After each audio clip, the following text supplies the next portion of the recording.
అసలే బర్త్డే ఆ వేడుకలో జెండగాళ్లంతా ఒక చోట చేరితే ఆ హంగామానే వేరే లెవెల్. ఎస్ అనుకున్నట్టే ఆ ఐదుగురు కేక్ కట్ చేసి సంబరాల్లో మునిగిపోయారు. అదే జోష్లో కారెక్కారు. అలా రై రై మనిపోతున్న వేళ ఒక్కసారిగా భారీ శబ్దం. కట్ చేస్తే నలుగురు ఫ్రెండ్స్ కార్లోనే కడతేరిపోయారు. ఒకరి పుట్టినరోజు 4 కుటుంబాల్లో అంతులేని విషాదాన్ని నింపింది. ఇంతకీ ఈ ప్రమాదం జరిగింది ఎక్కడ? అతివేగమో అంతకు మించిన నిర్లక్ష్యమో నలుగురు విద్యార్థుల్ని బలి తీసుకుంది. ఎన్నో ఆశలు పెట్టుకున్నారు, ఎంతో గారాభంగా పెంచారు. కళ్ల ముందే బిడ్డలు విగత జీవులుగా పడుండటం చూసి కన్నపేగు విలవిల్లాడిపోయింది. నేను ఒక్కనే తన మీద నేను హోప్స్ పెట్టున్నాను. కన్ను సడన్గా అయిపోయింది. అపాయం ఏదో తరుముతోందని బిడ్డని ముందే హెచ్చరించిన ఏం చెప్పాలి, నాకు కళ వస్తుంది రా. ఎందుకు 3 రోజులు అవుతుంది నేను తిరుపతిలో ఉన్నా, కింద పడ్డట్టే డాడీ నేను జాగ్రత్త ఉంటాను చెప్పిండు. అటు పోడు.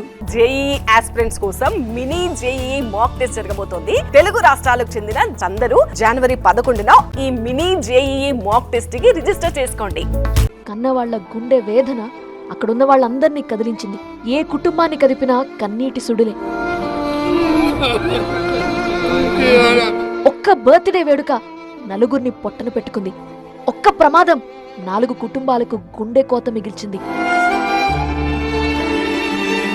సూర్యతేజ, నిఖిల్, సుమిత్, రోహిత్ వీళ్ళంతా ఇక్ఫాయ్ స్టూడెంట్స్. నిన్న సుమిత్ బర్త్డే కావటంతో రంగారెడ్డి జిల్లా నర్సింగిలో అందరూ కలుసుకున్నారు. వీళ్లతో పాటు మరో విద్యార్థిని కూడా విష్ చేయడానికి వెళ్ళింది. అంతా కలిసి సంబరాలు చేసుకున్నారు. కేక్ కటింగ్ అయిపోయాక ఆకాష్ ని మోకిలాలో డ్రాప్ చేసేందుకు బయలుదేరారు. ఆ టైంలోనే ప్రమాదం జరిగింది. 4 స్పాట్లో చనిపోయారు. యువతికి గాయాలు కావడంతో హాస్పిటల్కి తరలించారు. కారు ఫ్రంట్ పార్ట్ మొత్తం నుజ్జునుజ్జైంది. సీట్లు విరిగిపోయాయి. కారు టోటల్ బాడీ వంకర్లుగా తిరిగిపోయింది. బెలూన్లు ఓపెన్ అయ్యాయంటేనే అర్థం చేసుకోవచ్చు కారు ఎంత స్పీడ్లో ఉందో. డెడ్ బాడీలు కారులో ఇరుక్కుపోవడంతో వాటిని బయటకు తీయడానికి పోలీసులు చాలాసేపు శ్రమించారు. కలలు కల్లలయ్యాయి, ఆశలు తలకిందులయ్యాయి.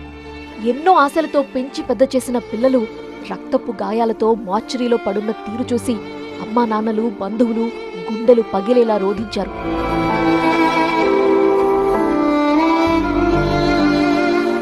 నిఖిల్ లేడన్న నిజాన్ని తల్లి జీర్ణించుకోలేకపోయింది.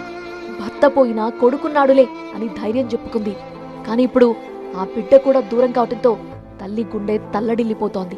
ఫైనల్ ఇయర్ సార్, ఇప్పుడు గ్రాడ్యుయేషన్ ఫైనల్ ఇయర్ ఎక్పై యూనివర్సిటీ, అందరూ అదే కాలేజ్ సార్. ఇంకో 6 monthsలో అయిపోద్ది అనుకున్నాం, కానీ ఇలా అయిపోయింది సడన్గా. తను కరోనాలో ఎక్స్పైర్. నిఖిల్కి ఆల్రెడీ ఫాదర్ లేరు సార్. నేను ఒక్కనే తన మీద నేను హోప్స్ పెట్టున్నాను. కన్ను సడన్గా అయిపోయింది. సూర్యతేజ తండ్రిది మరో వేదన. కొడుకేదో అయిపోతున్నట్టు కలరాగానే బిడ్డకి కాల్ చేసి మాట్లాడాడట. జాగ్రత్త అని మరీ మరీ చెప్పాట. అంతలోనే ఘోరం జరిగిపోయిందని చిన్న పిల్లాడిలా వెక్కి వెక్కి ఏడ్చాడు. ఏం చెప్పాలి, నాకు కళ వస్తుంది రా. ఎందుకు 3 రోజులు అవుతుంది నేను తిరుపతిలో ఉన్నా, కింద పడ్డట్టే డాడీ నేను జాగ్రత్త ఉంటాను చెప్పిండు. అటు పోడు. రోడ్డు భద్రతపై పోలీసుల అవగాహన సదస్సులు నిర్వహిస్తున్నప్పటికీ వరుస ప్రమాదాల్లో విద్యార్థులే ఎక్కువగా చనిపోతున్నారు. ప్రతి 10 ప్రమాదాల్లో 9 మంది విద్యార్థులే ఉండటం మరింత ఆందోళన కలిగిస్తోంది. ప్రమాదం అనుకోకుండా జరిగిందా, అతివేగమే కారణమన్నది పోలీసుల విచారణలో తేలాల్సింది.